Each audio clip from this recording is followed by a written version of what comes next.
दूर उफक पर एक लश्कर जो तादाद में बहुत कम है, और सामने एक ऐसी फौज जो तादाद में कई गुना ज्यादा, हथियारों से लैस और जंग के लिए तैयार।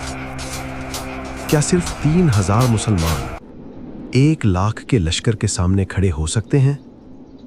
क्या ये मुमकिन है कि शिकस्त के दहाने पर खड़े होकर भी तारीख में फतह की मिसाल कायम की जाए?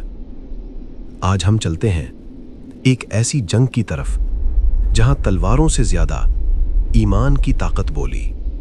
ये है ग़ज़वा-ए मौता।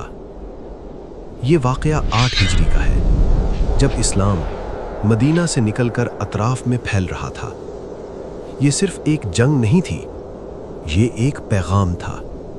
इस्लाम अमन का दीन है, लेकिन जब जुल्म हद से बढ़ जाए तो दिफा लाजिम हो जाता है। ग़ज़वा-ए मौता पहली बार मुसलमानों का बराह रास्त मुकाबला रोमी सल्तनत से हुआ। ये वो लम्हा था जब दुनिया ने देखा कि ईमान रखने वाले कभी तादाद नहीं देखते। एक सफ़ीर, नबी करीम सल्लल्लाहु अलैहि वसल्लम का नुमाइंदा हज़रत हारिस बिन उमैर इस्लाम का पैगाम लेकर रवाना होते हैं, मगर रास्ते में एक जालिम गवर्नर शरहबील बिन अम्र उन्हें गिरफ्तार करता है और शहीद कर देता है। ये सिर्फ एक कत्ल नहीं था, ये सिफारती उसूलों की खुली खिलाफ वर्जी थी। ये ऐलान जंग था। मदीना में खबर पहुंचती है, दिल दुख से भर जाते हैं, और फिर नबी करीम सल्लल्लाहु अलैहि वसल्लम फैसला फरमाते हैं, एक लश्कर तैयार होगा। घोड़ों की आवाज, तैयारी, जज्बाती माहौल। 3000 सहाबा अल्लाह के रास्ते में निकलने के लिए तैयार। नबी करीम सल्लल्लाहु अलैहि वसल्लम खुद उन्हें रुखसत करते हैं और एक अहम हुक्म देते हैं। पहले अमीर होंगे ज़ैद बिन हारिसा रदी अल्लाह, अगर वो शहीद हों तो जाफर बिन अबी तालिब रदी अल्लाह, और अगर वो भी शहीद हों तो अब्दुल्ला बिन रवाहा रदी अल्लाह। ये सिर्फ क़यादत की तरतीब नहीं थी, ये कुर्बानी की तैयारी थी।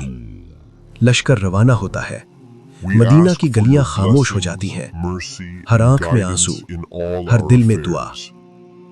मैदान मौता, हवा, गुर्दो गुबार। मुसलमान लश्कर मौता पहुंचता है, और जो मंजर सामने आता है वो हैरान कर देने वाला है। रोमी सल्तनत का लश्कर और उनके इत्तेहादी, तादाद 1 लाख या उससे भी ज्यादा, सिर्फ 3000, और सामने एक समंदर।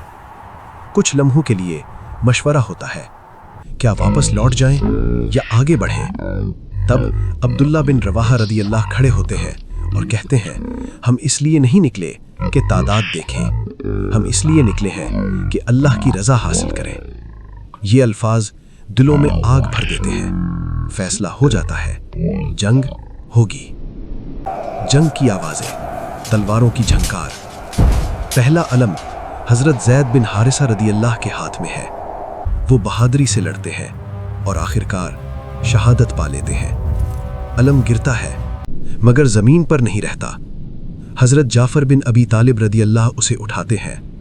वो दुश्मन के दरमियान घुस जाते हैं। शदीद लड़ाई, एक हाथ कट जाता है, फिर दूसरा, मगर वो अलम नहीं छोड़ते। अपने बाजुओं से फिर सीने से थाम लेते हैं और इसी हालत में शहीद हो जाते हैं। फिर अब्दुल्ला बिन रवाहा रदी अल्लाह आगे बढ़ते हैं। एक लम्हे के लिए दिल में हिचकिचाहट आती है, मगर फौरन खुद को संभालते हैं। ए नफ्स, अगर तू शहीद नहीं होगा तो मर तो वैसे भी जाएगा। वो भी लड़ते हैं और शहादत पा लेते हैं। तीनों अमीर शहीद हो चुके थे। अब अलम किसके हाथ में होगा? सहाबा फौरन हजरत खालिद बिन वलीद रदी अल्लाह को मुंतखब करते हैं। वो अभी नए मुसलमान हुए थे, मगर जंगी हिकमत अमली में माहिर थे। वो हालात का जायजा लेते हैं। एक तरफ दुश्मन की बेपनाह तादाद, दूसरी तरफ थका हुआ लश्कर। यहाँ एक फैसला होता है जो तारीख बदल देता है। हजरत खालिद हिकमत अमली बदलते हैं। रात के वक्त फौज की तरतीब तब्दील करते हैं। सुबह दुश्मन को लगता है कि नई कुमक आ गई है, और फिर आहिस्ता आहिस्ता वो मुसलमान लश्कर को महफूज तरीके से वापस ले आते हैं। ये कोई आम वापसी नहीं थी, ये एक मौजज़ा थी।